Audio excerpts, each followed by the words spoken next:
Hola, buenas tardes, queridos amigos. Bienvenidos a estas charlas que ya son bastante comunes los viernes. Tenemos un público bastante fluctuante.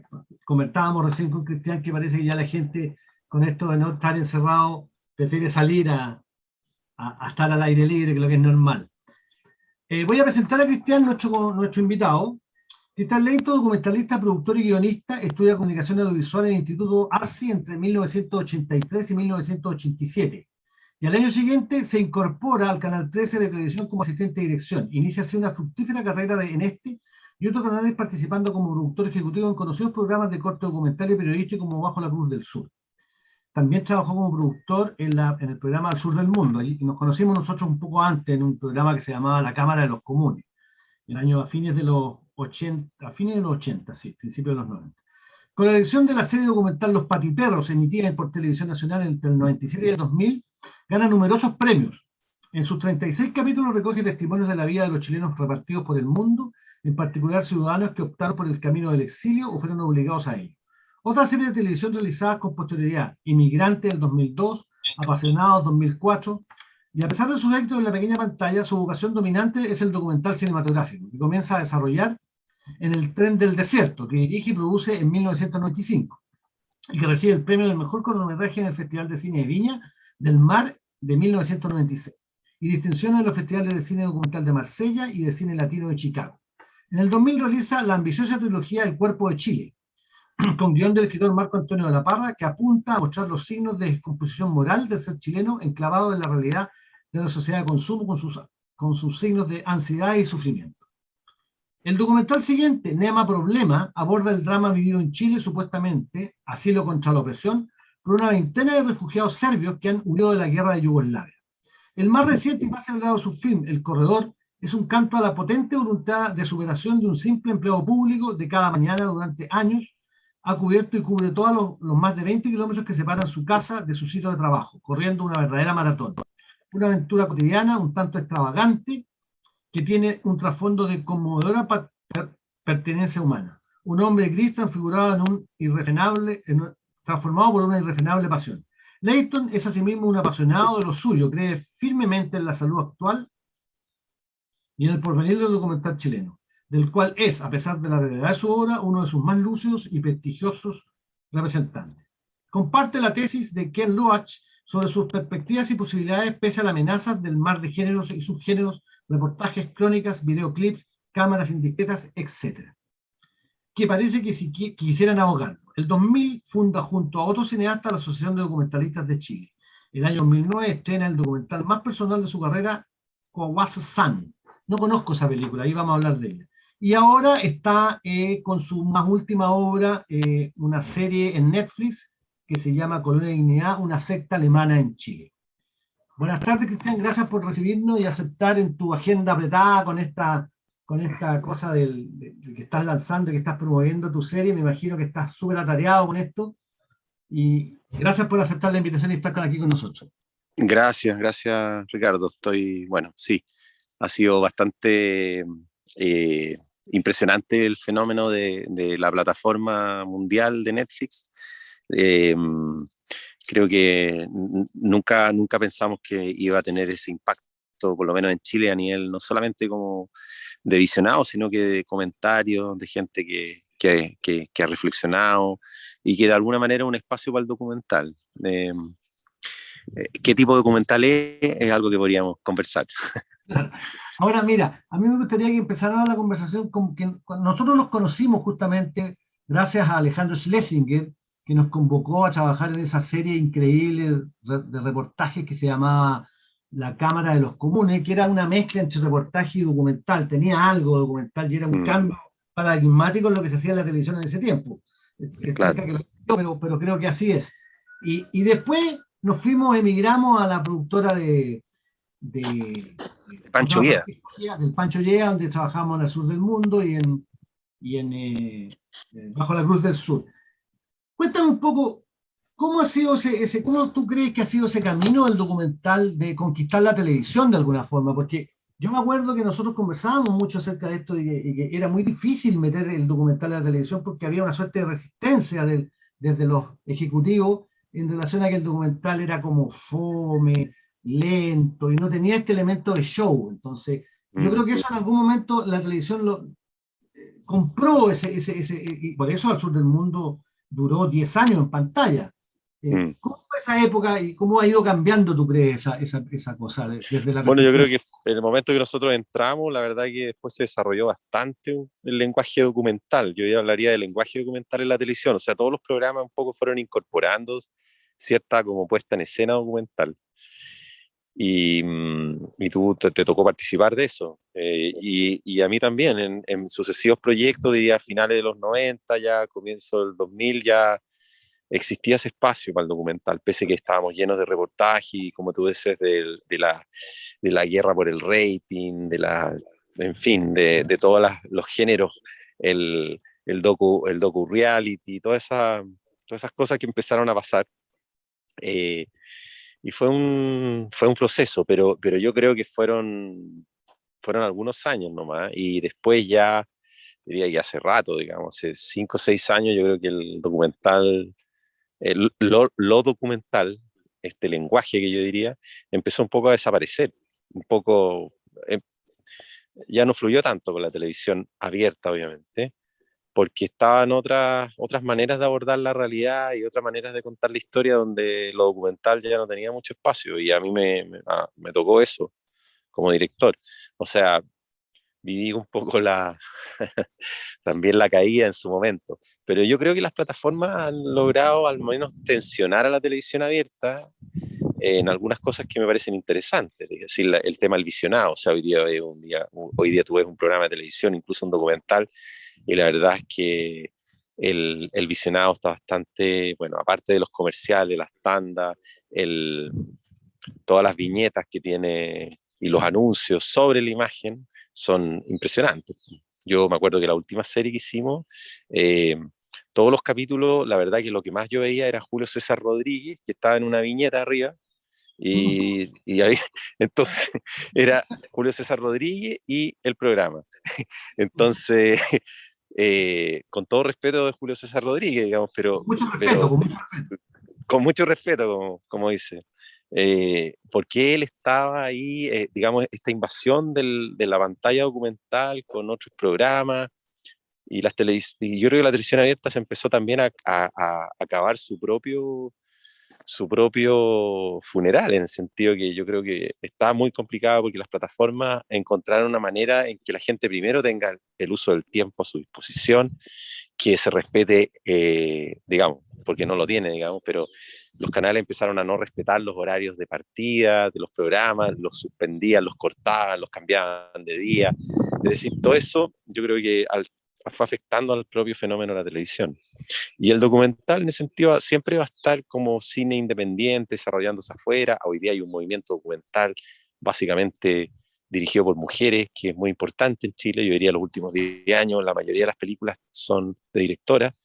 Y, y hay mucha producción de películas, y muchas personas que están generando, yo diría, un nuevo movimiento del cine documental, y donde yo creo que también hay harta sensibilidad y harto talento en Chile con el documental. Yo creo que es un cine eh, que, que la gente en Chile sabe perfectamente que tiene un valor, y más allá que lo vea o no en la televisión, la gente siempre lo valoriza. Tiene una valoración cultural importante en Chile, siento, el documental. Y los canales, bueno, como te digo, la televisión siempre ha sido un desafío. Yo creo que la masividad del documental es lo que siempre me interesó luchar, pero ha sido difícil, ha sido un camino difícil, y a veces te toca, digamos, decir, bueno, resultó, otras veces te dicen, no, no resultó, en términos de masividad, de recepción, pero nunca abandonar las convicciones de lo que uno hace. O sea, no porque te va bien con uno, hay que hacer exactamente el mismo programa o la misma serie. Yo me siento un privilegiado porque he podido hacer series, si bien hay temáticas que se repiten, los viajes, la inmigración, el encuentro con otras culturas, la pasión, en fin, igual hemos ido cambiando siempre. Nunca hemos hecho más de 2 o 3 temporadas de una misma serie y vamos a lo siguiente. Eso es notable de tu producción. Se va cambiando un poco de giro. Ahora, una última cosa para hablar de esa época. Yo sentía que en la época de los 80 y los 90 existía este documental y había como una cierta costumbre en el público, porque una de las cosas que a mí me da un poco rabia es cuando tú vayas a presentar un proyecto a la televisión y te dicen, no, pero es que el documental, la gente no quiere ver eso, esa típica frase de que la gente no quiere ver eso. Y yo creo que la Mm, gente quiere ver lo que nosotros le enseñamos que quieran ver, digamos. Yo creo que por supuesto. había como una costumbre, y la gente extrañó un poco cuando desapareció el sur del mundo. Y, Sí, y en ese sentido, si tú comparas eso con los países europeos, claro, estamos a distancia en términos culturales tal vez, o a lo mejor esto puede sonar un poco feo, pero hay una costumbre, en Francia hay canales dedicados a la emisión de documentales, solo documentales. Hay películas hay una película, por ejemplo, que es bien antigua, que es Ser y Tener, de Nicolás Philibert, la estrenan en sala y está un año en cartelera y mete 1 millón de espectadores. O sea, mm. ahí hay un fenómeno con la gente que yo no sé a qué se debe, si se debe a que las programadoras no logran creer en el documental y la potencia que tiene la realidad, o qué pasa, tú crees ahí. Eh, es difícil emitir un juicio tan definitivo sobre el documental, porque mucha gente, yo escuché hace 5 o 6 años que me decían, olvídate de hacer documentales para la televisión. Se acabó el documental en la televisión, en Chile digo. Y el documental busca la manera de salir adelante, no sé cómo, y yo creo que es bien interesante el fenómeno con la serie de La Colonia, porque son 5 horas y tantas, y una de las cosas interesantes ha sido para mí el conversar con las personas y ver cómo la capacidad de retener información, de lectura narrativa, es muy interesante. La gente se mete mucho al ver en plataformas, a veces en pantallas pequeñas, pero se mete mucho en la historia. Y toda esta idea de la televisión, de que el documental hay que prestarle demasiada atención porque la gente no entiende, porque la gente hay que explicarle, tiene que tener voz en off, en fin, todas esas mañas que nos tocó y a ti también te tocó vivir, están totalmente desterradas. O sea, en la colonia hicimos varias experiencias con cosas narrativas y la gente se ha dado cuenta perfectamente de lo que está viendo. La gente viene de vuelta en ese sentido, es mucho más lúcida con lo que se le está mostrando. Eh, no es que, o sea, el menosprecio al espectador yo creo que es el gran problema de la televisión, el menospreciarlo, es que una mirada un poco bien fascista, digamos. Sí. Eh, y que esa es la gracia, yo creo que ha pasado no con el fenómeno de las plataformas, porque las plataformas en el fondo lo que hacen es empaquetar, digamos, productos audiovisuales y exhibirlos de una determinada manera, utilizando de la mejor manera posible el dispositivo. Y eso ha ayudado mucho a que muchos documentales puedan verse y que el público, no el público documental, otro público también vea documentales, que yo creo que eso es la aspiración que uno tiene también Claro. con la televisión. Que no solo los que les gusta el documental, como yo digo, a veces, gente seria, hablando seriamente de temas serios, digamos. Eso somos como los documentalistas, ¿no? Gente como que tiene ese peso, digamos, con el cine más serio posible. Y a veces le hablamos a un público de documental. Y creo yo que la posibilidad de entrar en otros públicos es un desafío permanente y que continúa, digamos. Entonces creo que lo que tú decís también del menosprecio es un tema que el mismo público, los mismos espectadores, de repente le tuercen la mano a la gente, a los ejecutivos, a los programadores que piensan que no, en realidad no tiene suficiente emoción, retórica, artificio como para cautivar a la audiencia. Y yo creo que el tema de la velocidad, lo que decías tú, que la velocidad del relato, que todo tiene que ser rápido. Y eso yo creo que yo creo que hay un cambio ahí. Es decir, los matinales, por ejemplo, yo me acuerdo hace un tiempo, probablemente antes del estallido, era baile desde el minuto 1. Claro. La gente bailando, todos arriba. Y hoy día ya como que las cosas se calmó.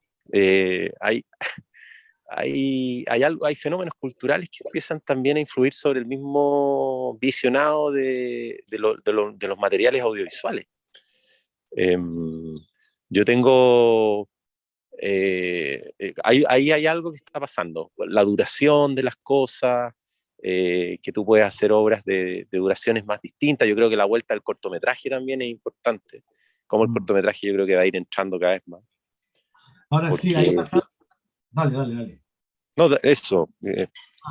Ahora me gustaría pasar un poco después a lo que te pasó después que te fuiste al sur del mundo, llegaste a crear el Pati Perro.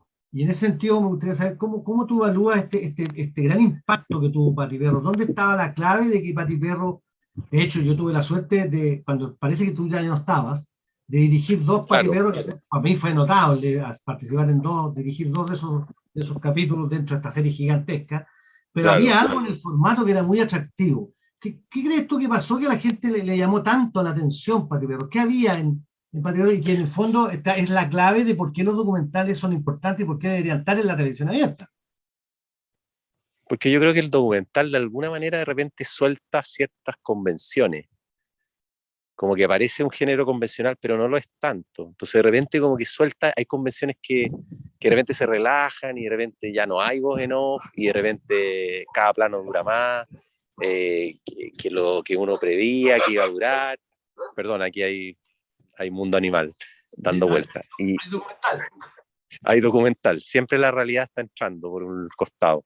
Y, y yo creo que era un programa muy suelto en ese sentido, como que era cada cual lo hacía como quería, digamos, los distintos realizadores. Bueno, me tocó dirigir la mayoría de los capítulos, pero había algo ahí eh, más liviano, más fresco. Yo creo que la frescura también ayuda mucho eh, a que la gente se sorprenda y que diga, ah, mira, esto en realidad no es documental, es la realidad. eh, y yo creo que también no pontificaba mucho, o sea, era bastante abierta porque eran retratos de vida de personas comunes, casi no eran ni personajes de alguna manera. Pero tenían drama, tenían una historia dramática. Siempre había como un Sí, conflicto dramático en sus vidas.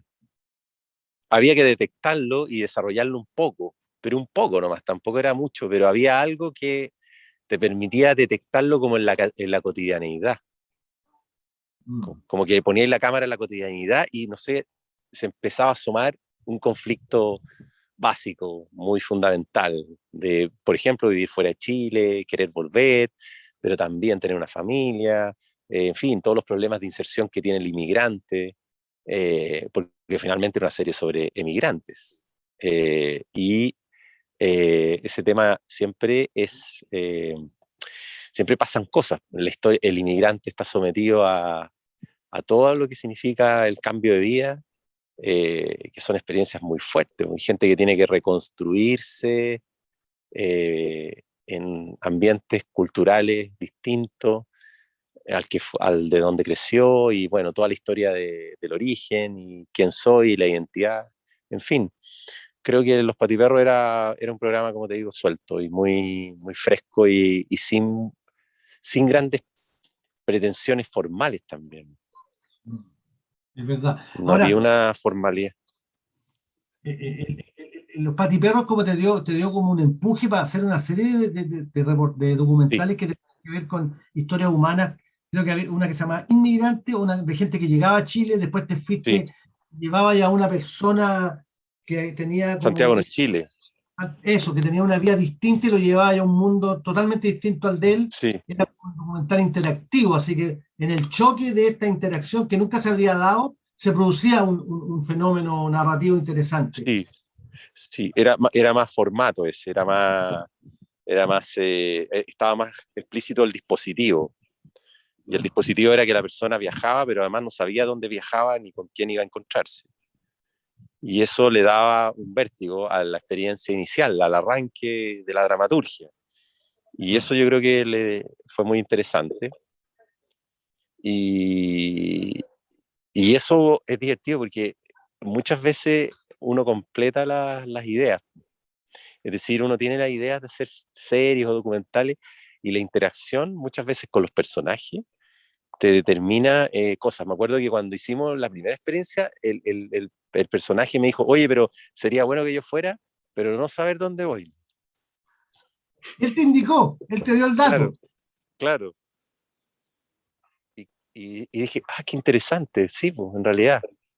Ahora, claro, había que probarlo, porque mucha gente también le dijimos, oye, vaya a ir a un lugar donde no sabí, y la gente también ahí decía, bueno, sabes que me da un poco de temor. Pero mucha gente se arriesgaba y decía, sí, vamos, lo conozco, vamos, me da lo mismo donde voy. Pero voy a vivir la vida de otra persona en 5 días o 6 días, y me parece una experiencia interesante. Y Pero eso, siempre me parecía solamente el tema del encuentro con el otro, que yo creo que ese ha sido, hay algo ahí recurrente. De hecho, yo a la serie La Colonia, al tema de Colonia de Dignidad, llego por esa lectura. Digo, oye, estos inmigrantes alemanes que llegaron a los 60, se pusieron en el sur, por ahí llegué yo al tema. claro, Que igual era una inmigración. hay una línea de conexión con tus trabajos anteriores. Claro, de hecho, para mí el capítulo inicial era muy importante. Todos los años 50 para mí era muy importante. Aunque, entre comillas, claro, había dramaturgia, pero no era tanto, pero como que para mí era muy importante mostrar a la colonia desde sus orígenes allá. Y bueno, y funciona el capítulo 1, pero funciona, es el más histórico, entre comillas, el más histórico, como que se parece un poco más al documental histórico, Claro. pero claro, estaba atravesado también por muchos elementos dramáticos que Ahora, ayudaban a que... lo interesante para ir avanzando en las páginas de la historia un poco es que en todos estos trabajos que hiciste después de los Patiperros, bueno, te fue muy bien en la tele, yo creo que tuvo buen rating, pero además nunca traicionaste el espíritu documental. O sea, lograste adecuar ese lenguaje del documental que estamos acostumbrados a hacer, que tiene unos tiempos distintos, que tiene una forma de narración distinta, que no está condicionada por la acción, así, pura acción rápida, y tú lo adecuaste súper bien a los tiempos televisivos. ¿Eso te costó mucho? ¿Cómo fue ese fenómeno? Sí, igual me costaba mucho. Yo creo que el montaje ahí era la parte clave. Tú lo sabís, pues el tema del montaje es como reescribir el guión en el documental. O sea, el guión aparece en el montaje, Claro. el verdadero guión. Y, y ahí creo que sí, fue una lucha, porque manejar el ritmo interno, cuando siempre, y además iba cambiando el contexto. En la televisión está ese tema terrible, terrible, que es la competencia, que es como al mismo tiempo que alguien está viendo tu programa, puede estar viendo otros programas, pues, cuando apareció esa conciencia del zapping. Claro. Entonces, la gente que ve 2 o 3 programas en la noche, ¿cachai? Mm. Y eso, bueno, fue difícil, ¿eh? Pero yo creo que exigía mucho trabajo de edición, de montaje, de encontrarle como un tempo a la cosa para que funcionara, digamos, o creer que uno funcionaba, porque a veces uno creía que funcionaba y no funcionaba, y a veces uno creía que funcionaba más o menos y funcionaba. Siempre antes, en la edición uno nunca, no hay, nunca está completa la certeza de que iba a pasar con un programa, nada, desde el punto de vista de la audiencia, entre comillas. Ahora, en ese momento, por ahí entre medio, tú hiciste Nema Problema, que es un documental que a mí me fascina, me encanta esa película. Cuando te encontraste con estos inmigrantes yugoslavos que venían a vivirse a Chile, Mm. los traían refugiados. Y tú sentiste cuando te acercaste a este sujet que le llaman los franceses, a mí me gusta decirle así porque es como una cuestión súper completa el término sujet. ¿Tú sentiste que iba a tener ese desenlace, esa historia? Contemos un poco, para que los que no lo han visto, yo lo traté de compartir, pero no lo encontré entero. La Mm. historia de estos yugoslavios que llegan, que se los traen un poco, entre comillas, Sí, engrupidos de un país son moderno 20, son y se 27 serbios-croatas que llegaron en el se noventa y encuentran con un nueve país del tercer mundo, digamos, ¿no? Que no es lo que le Claro, prometieron. exacto. Y llegan a Chile, los tratan de reinsertar, así como podría hacerse hoy día con los sirios, con los afganos, y hace la experiencia de inmigración asistida por el Estado chileno, y resulta todo mal, pero no sabíamos que iba a resultar mal. No sabíamos que iba a tener un final, como que casi todos se volvieron, salvo una familia, al cabo de un año y medio. Lo que sí, yo cuando vi la noticia, me acuerdo que la leí y dije, aquí algo va a pasar.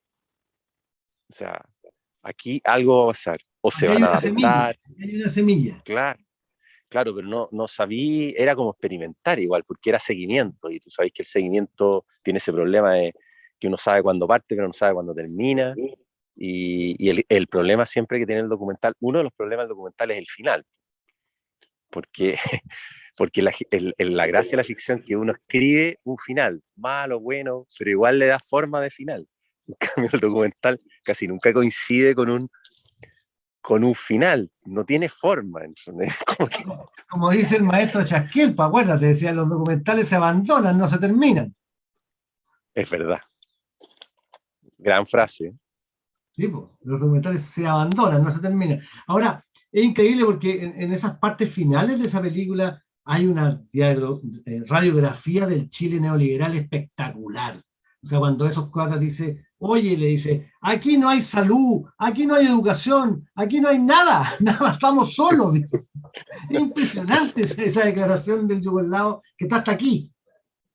Claro, pero que impresionante que políticamente con todo lo que se vio ese documental fue muy visto y no generó, era como un anticipo también de todo lo que vino después. O Claro. sea, como que la gente dijo, nada, pues, la clase política de haber dicho, bueno, que gente más reclamona, que gente más mal agradecida, cómo pueden, vienen de la guerra y vienen a reclamar. Fue yo creo que hubo reacciones ahí implícitamente xenófobas, lo que pasa es que son menos evidentes porque eran serbio-croatas, si hubieran sido haitianos, con la misma historia con un haitiano, probablemente la gente hubiera ido a apedrearlo. Claro. Ahora, Nema Problema te lo programaron en la televisión. Sí, lo programaron, lo dieron. No, fue súper interesante la experiencia con Nema Problema, como creo que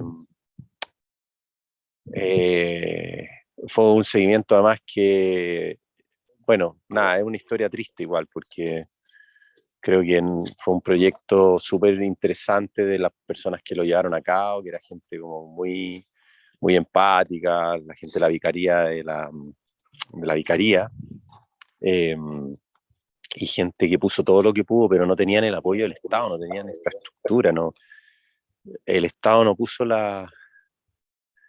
el apoyo que necesitaba, la logística, ayudar con psicología, porque la gente venía a la guerra, entonces, nada, no les dieron el apoyo que esas personas requerían. Por eso que, claro, cuando resultan estos programas de inserción de inmigrantes, es porque hay todo un diseño.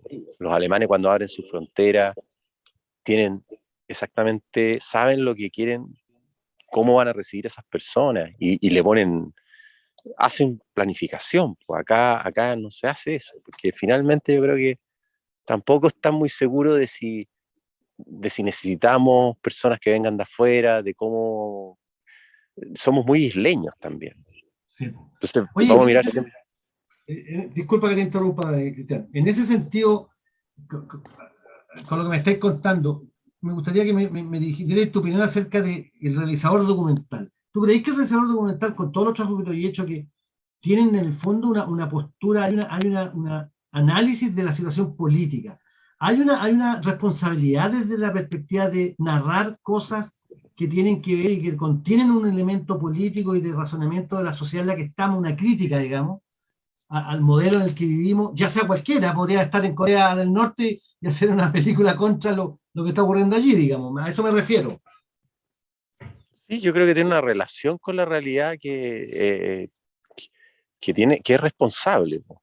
Es decir, no es un idiota el realizador documental. No puede ser un idiota porque le tiene que interesar la realidad, tiene que ser curioso. No es una persona que se conecta con la realidad. Y yo creo que eso lo hace, obviamente, empatizar con las cosas que están pasando y con el más allá de lo que está observando. Y está prestando atención a lo que está viendo, lo que está pasando, lo que está ocurriendo. Mm. Entonces, esa es su primera razón de ser. Y, y eso yo creo que, claro, es una, sí, es una, a ver, se hace responsable porque el propio oficio lo lleva casi implícito, el acto de conexión con la realidad y con el mundo que está viviendo. Aquí hay un alumno, exalumno, o un alumno ahora no, del magíster que dice, ¿el documentalista es un cronista social? Pregunta. Sí, puede serlo, sí. Ahora, no es un sociólogo, quizá eh, ahí a veces, a veces uno puede caer en esos terrenos y hay documentalistas que son, por ejemplo, hay acento. Si yo veo el cine de Patricio Guzmán, yo veo que es un cine, llamémoslo, de la lucha por la memoria. Si veo el cine hoy día, el cine que hace hoy día Ignacio Agüero, a mi juicio tiene un acento en el cine ensayo. O si Estético, veo claro.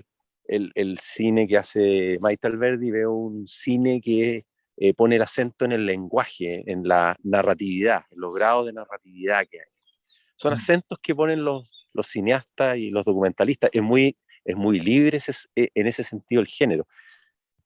Mucha gente dice, oye, pero los documentales todos se parecen, y en realidad no se parecen mucho. Pues nada. No se parece nada. Uno cree que se parece, pero en realidad no se parece en nada. Si eso es, uno dice, no, pero es que es más o menos así, y en realidad nada es tan así, nada es tan como parece ser a primera vista, digamos. Además que yo creo, Cristian, no sé si tú lo compartes, que el documentalista en cada obra está descubriendo un lenguaje, está descubriendo una forma para narrar esa historia que quiere contar. Puede tener los elementos que son los típicos del montaje, el montaje paralelo, pero hay una experimentación del lenguaje, o sea, cada película como que sienta su propio lenguaje. Completamente. Sí, sí, es verdad. Y eso es lo difícil, porque las películas, a veces tú tienes muy buen material, y yo me ha pasado a ver películas que veo el material y digo, qué buen material, y veo que están eh, a veces masacradas en el montaje. Es decir, como que todos los errores fueron de montaje, porque ahí podía reescribir la película. Y pasa mucho, es decir, es más frecuente.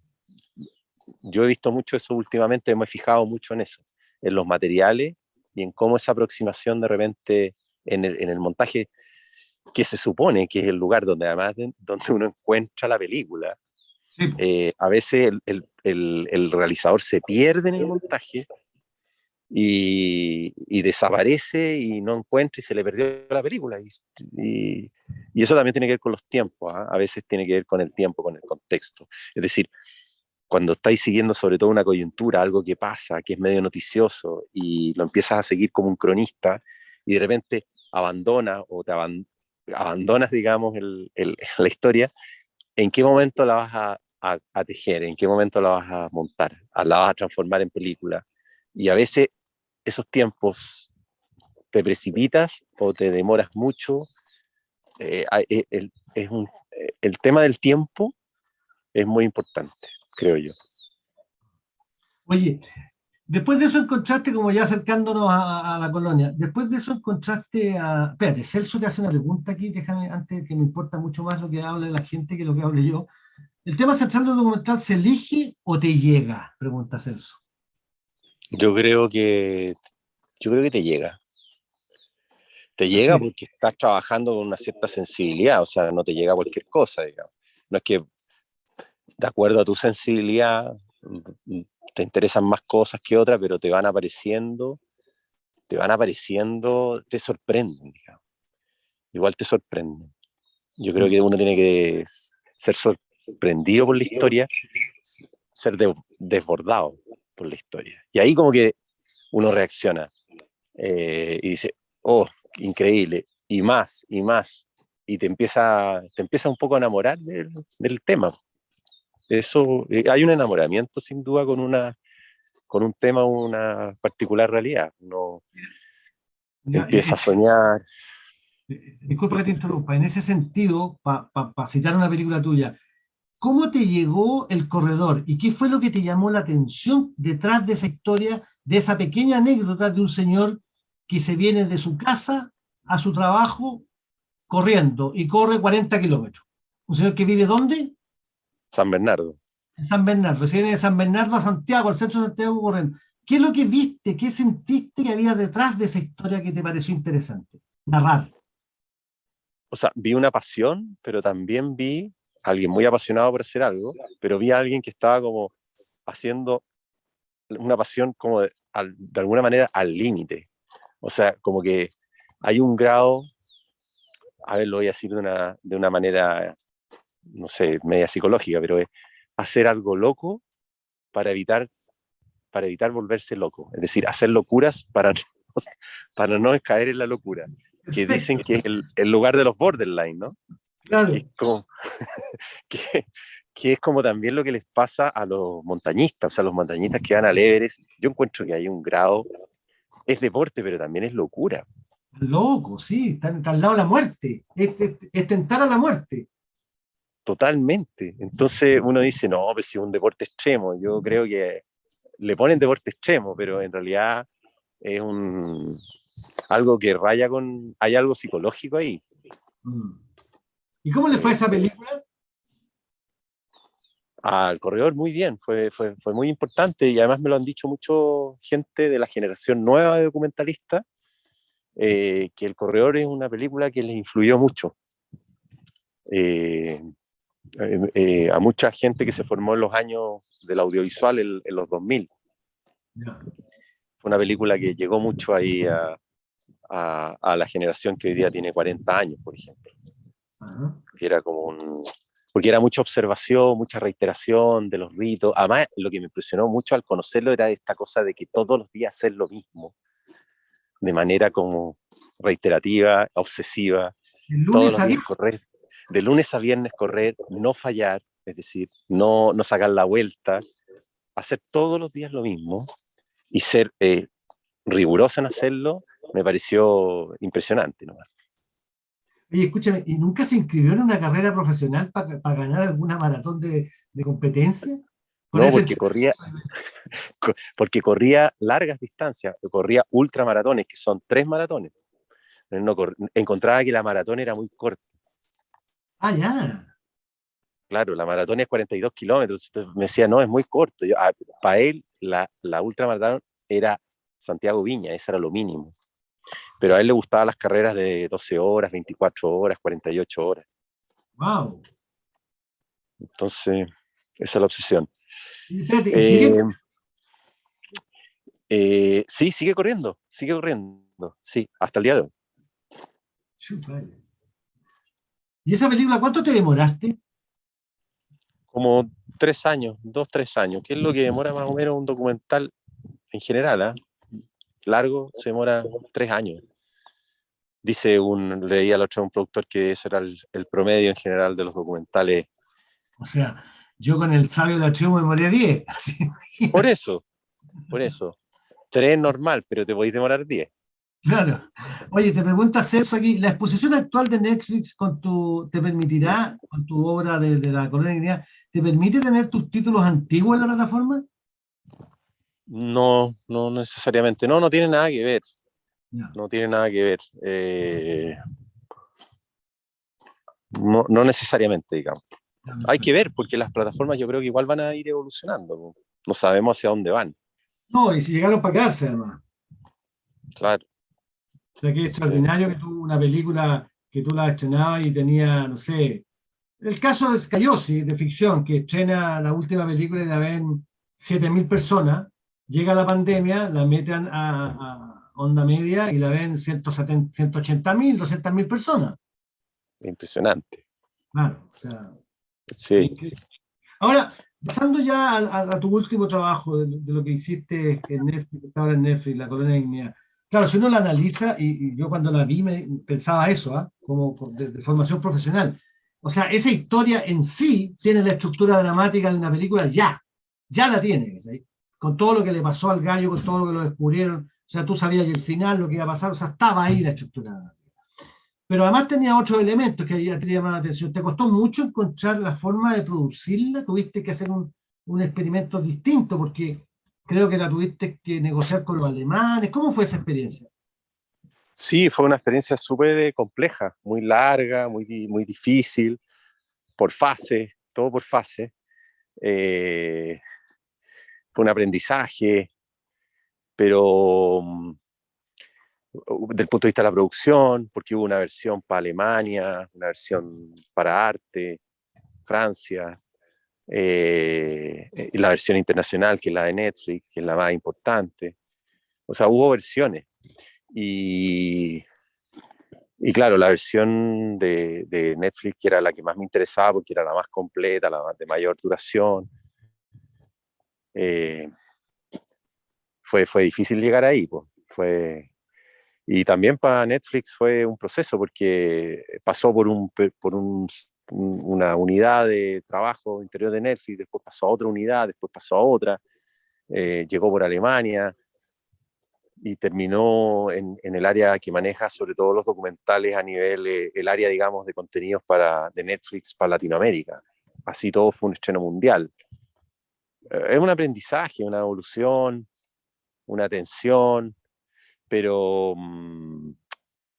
pero claro, lo que hice también fue, entendí en un momento que había que ser flexible. Para llegar a Puerto entendí que había que ser muy flexible y, y entender que era muy importante hacerla, digamos, porque era una responsabilidad también contar esta historia de esa manera, digamos, como la gran historia de Colonia. Era como que yo dije, aquí hay algo importante también para la memoria de Chile, y me parece que para eso requería mucha flexibilidad, porque me interesaba mucho, mucho, y sobre todo hasta el final, hasta los 2 últimos meses que estuve revisando los offline que me mandaba Billy, el director, uno de los directores, que fue el que terminó también de editar todo, Wilfried Hussmann.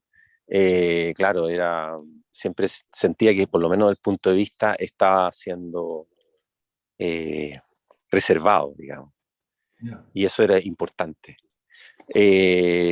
Así que eso fue una experiencia dura, pero buena. O sea, yo estoy muy conforme con todo el proceso, porque las cosas siempre volvieron a mí, y eso me pareció importante, siempre. Es decir, Netflix siempre hasta el final, siempre, siempre ha sido muy importante preservar el espíritu del proceso, la edición, el tratamiento del material, de archivo, la idea de la historia, cronológica, los conceptos que hay en cada uno de los capítulos. Eso todo está bastante desarrollado desde el origen. Entonces, claro, al final, en un proceso de 6 años, a mí me parecía importante estar al final como la persona a cargo de la idea central. Final Cut. Porque, claro, por el fondo, la idea de más que el director, o sea, hay muchas escenas que yo dirigí ahí, y que son importantes, y la verdad que lo que me pasó también en el proceso con la serie es que hice de todo. Estuve en todas las instancias. No es que las hice todas, sino que hice de todo, que es distinto. Sí.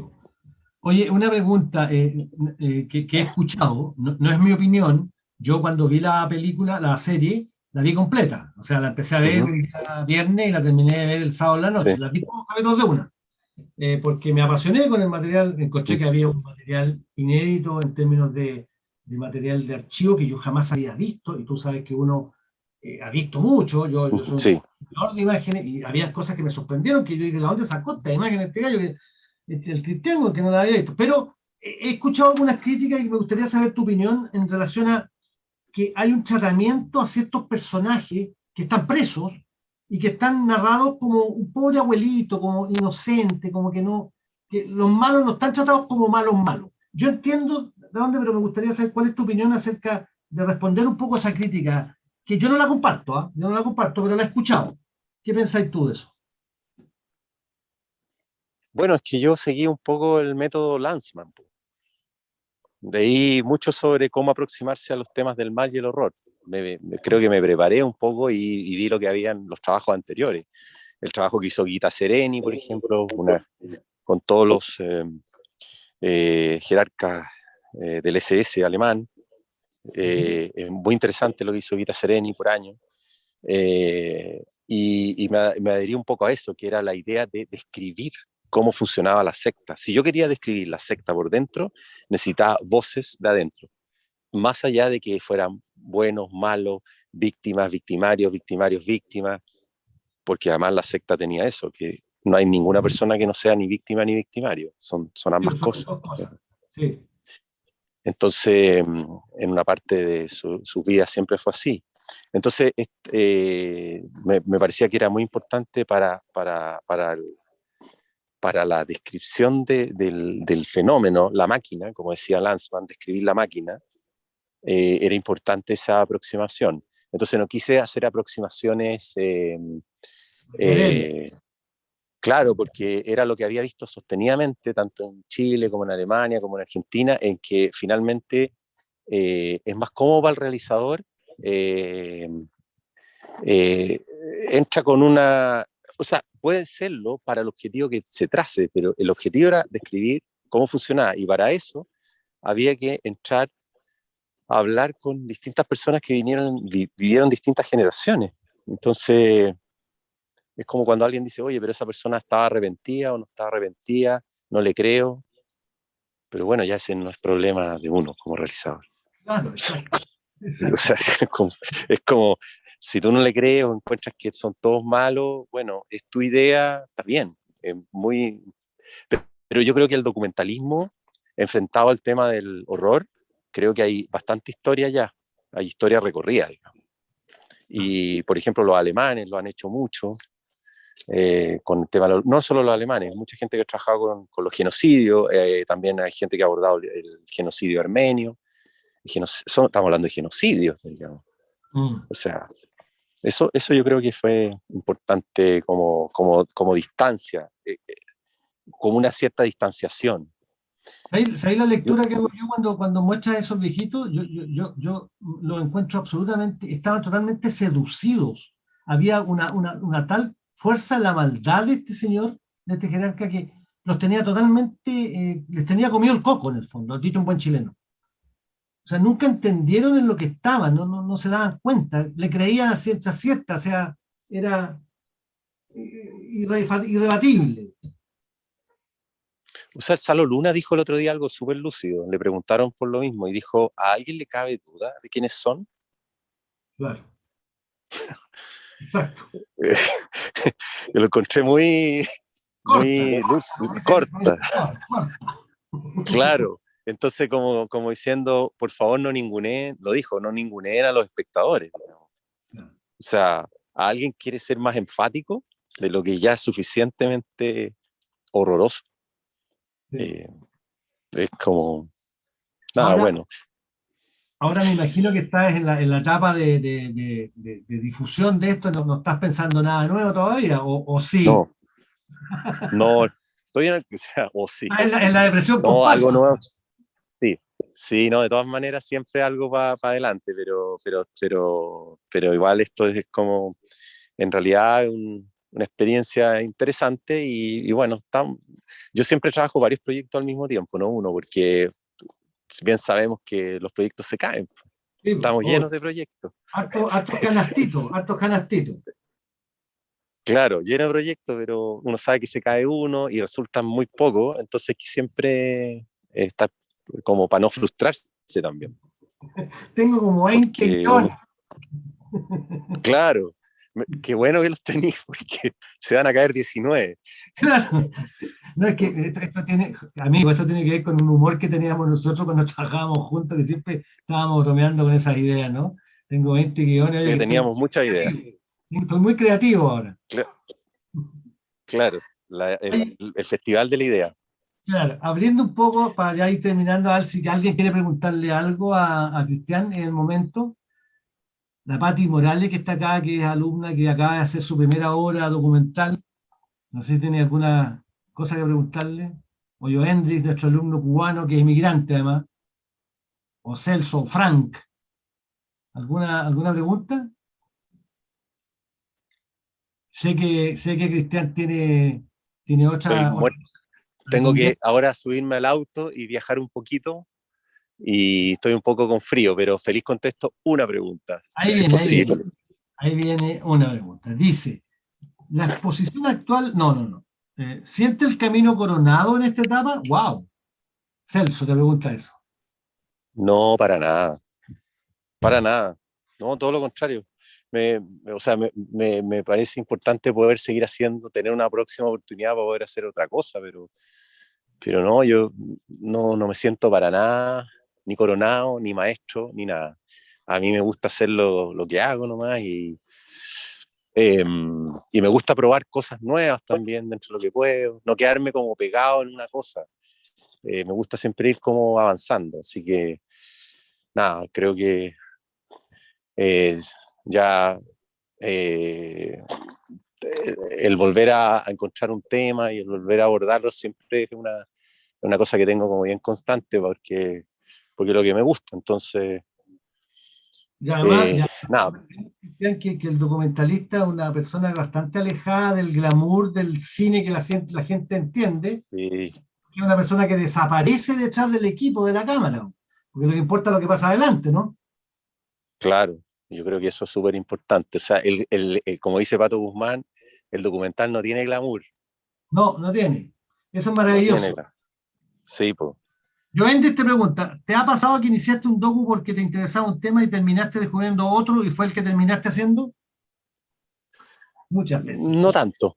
No, la verdad que no. ¿Qué ha pasado? Por eso No, no. En general nunca he abandonado mucho la idea que tengo desde un comienzo. Obviamente me adapto, pero sigo ahí en general pegado a algo que no cambia, digamos. claro, que se termina en el montaje, como bien lo decías tú, que se descubre finalmente el último guión, la última escritura de guión en la mesa de montaje, claro. Exacto. Bueno, ¿hay alguna otra pregunta? Patricia, Frank, están mudos, chicos. Bueno, Oye, yo creo que los voy a tener que dejar porque me sí, ha estoy sido, helando. no te preocupes, ha sido muy agradable conversar contigo, Cristian. Te doy las gracias en este vorágine que está ahí y los quiero dejar invitados para el próximo viernes 5 de noviembre. Nos vamos a saltar un viernes que creo que va a ser nuestro último invitado posiblemente. Frank dice felicidades ahí para todos. Dice, Gracias. en noviembre tenemos a Carlos Flores del Pino, gran cineasta de la década de los fines, estudió en la EAC, y él es un estudioso del cine de Raúl Ruiz. Y su charla va a ser, o su conversación va a ser, claves para entender el cine de Raúl Ruiz. Él ha estudiado mucho la obra de Raúl Ruiz y puede darnos algunos tips y algunas cosas acerca de cuáles son en el mundo y en el universo donde se mueve Raúl Ruiz. Así que lo esperamos el próximo viernes. Te doy las gracias, Cristian, por habernos Gracias. recibido en este paseo por tu jardín. Sí, po, el campo aquí, Olmué. Y a ver si nos vemos por ahí en algún momento. Muchas gracias. Ya, pues. Gracias a todos. Un abrazo. Chao. Chao. Gracias.